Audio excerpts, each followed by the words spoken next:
writing, trains, train, replica train, soup, or I should say yummy soup, and a lovely, lovely wild garden area with a pond and a bird hide. What more is there to wish for? If you would like to join me, I would love to have you. There are 6 places on the 17th of March in the morning, 9:30 till 12:30, includes the yummy soup, includes writing coaching from me, and the workshop is called Discover the Story in You. And it is a gentle chance to explore any story, book ideas that you might have. There is the option for sharing, but there isn't an emphasis on sharing. This one is more about you connecting with your story idea, discovering it from a different perspective. There'll be a few writing prompts. We have a beautiful carriage to be in. I haven't got any photos of it yet. I will try and get some photos of the inside of the carriage.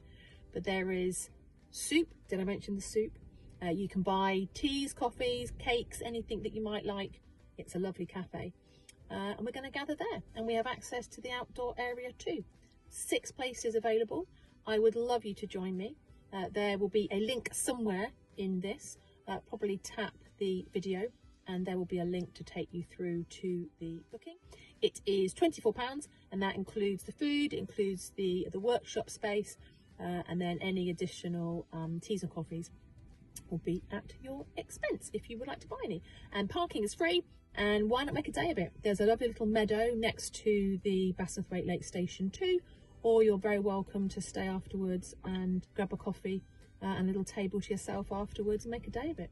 If it's wonderful weather afterwards, it's not very far to walk to Bassenthwaite Lake itself and have a little look-see there. All right, that's enough from me. If you are interested, please click the link and book, or send me a message. All right, take care, bye. And also, Millie might be putting in a star appearance, so if anybody would like to meet her, she will be around and about. All right, take care, bye bye.